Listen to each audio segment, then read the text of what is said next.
Learn simple things on conflict resolution. You can be deeply spiritual and not know how to say sorry without circumlocution. Just, I am sorry.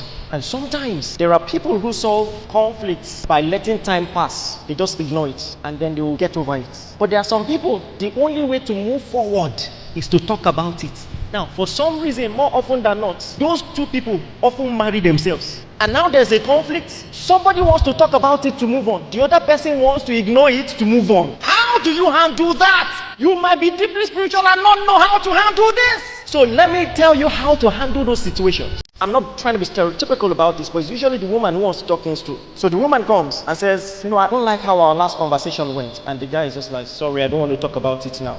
What you say next will either escalate or somebody is getting it.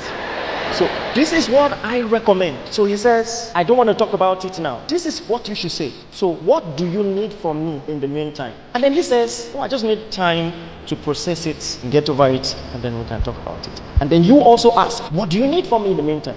And the usual response will be, I just want to know the time and the place where you can talk about it. Then you provide the time and place. Don't just let it go. You're killing the other person. So you just say, you know what, after lunch in the living room, 6 p.m., we'll talk about it. Give a time and a place. Thank you. That's all.